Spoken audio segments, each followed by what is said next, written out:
This tent in a caravan park is home for Christine Meekins and her 4 kids. This isn't livable. You're not supposed to live this way. The blaze caused the windows to pop and the roof to collapse. Her Rockingham rental burnt down in January, plunging her into Perth's housing crisis. She's trying to find a place in a market that economists believe is the worst in the country. I feel like I'm just hitting a brick wall every single time. And then we come back here and we go to sleep. Wake up and do it all again the next day. So yeah, it's not fantastic. Every day is a challenge for her and her family. One for you. You go to every single home open, you go to all of the places that are trying to rent their houses, you do the best you can to make a good impression and all that stuff. You put in applications on time. And I've been rejected every single time, and it's depressing because it makes you not want to even bother, but if you don't bother, you don't get a chance at all. She's on a priority waiting list for social housing, but says she's been told it could take years. I've spoken to people from several caravan parks in Rockingham and they're all telling me the same thing. They're fully booked with nothing available. They're having to turn people away every single day. So how did we get to this point?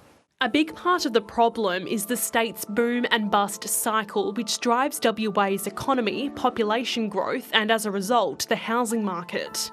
When the last mining boom hit around the mid-2010s, the construction industry brought in workers from interstate and overseas.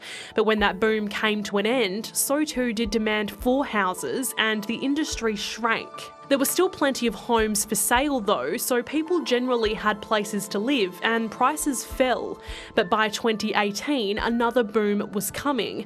Our population started to increase and that extra supply started to get eaten up. While COVID put the brakes on people coming to WA, the government offered stimulus to keep the housing industry going and contributed to overheating the market. You can see on this graph the dashed line of houses approved for construction spikes, but the solid line of actual completions can't keep up. Homes were being approved, but closed borders and supply issues meant we didn't have enough workers or materials to build them. This forced prices up, locking out many from the market.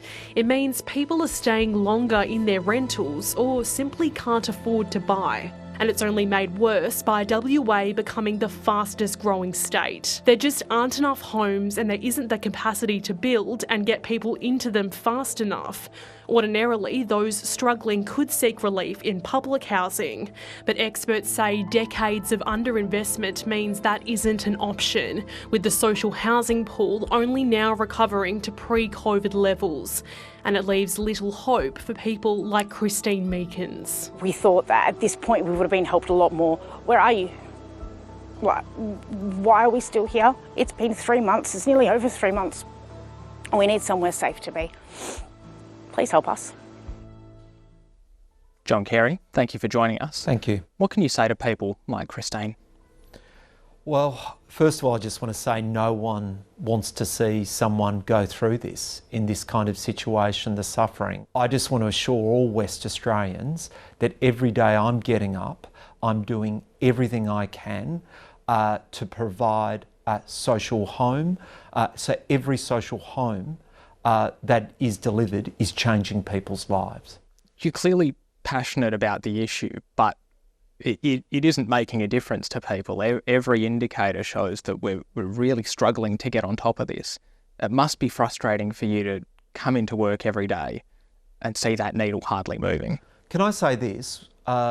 We have made record investments in social housing, and you know, in the toughest construction market, we've added more than 2,000 social homes. So I know that there are 2,000 West Australian households that are now secure in housing. That motivates me. I know I am making a difference, but I accept that we've got a big road ahead. How long will it be though until there is some relief for people like Christine doing it really tough?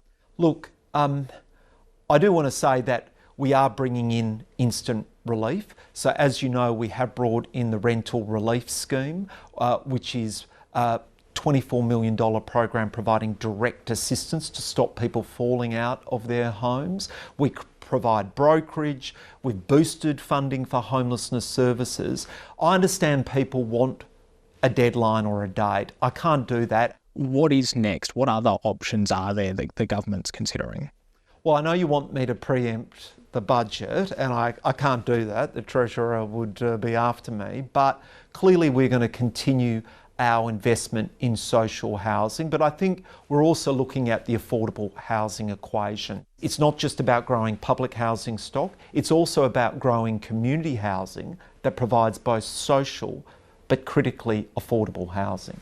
Is it frustrating that you can't just snap your fingers and make things better for people struggling like Christine? Look, I absolutely feel for Christine, and I want to assure all West Australians, anyone who's doing it tough, that we are not stopping. We are genuinely throwing everything at this. And it's, you know, modular builds, prefab, tiny homes, infrastructure funds, rental relief schemes. Is it just tinkering around the edges though? No, I think some of the changes made are fundamental. There, you know, all reforms can have varying levels of impact, but together they can be meaningful. And when will Christine and her children be in a market where the conditions are better and they will be able to have a proper roof over their heads? Well, I hope that Christine will get that public house as part of our ongoing program to boost social housing supply. And for the wider market, clearly, I do think that we will see relief, but it won't be immediately. It won't be in the next year, because our market, like every market in Australia, is facing the same constraints and pressures. What I want to say to West Australians is, you know, we take this seriously. We are genuine in every effort that we're pursuing, and we're not stopping. There is no line in the sand where we say we're done. That's all we can do. There are no more measures that can boost housing supply. Every day I'm getting up, I'm looking at what are new opportunities to boost both social housing but also affordable and that wider supply for the market. Mr. Carey, thank you for your time. Really appreciate it.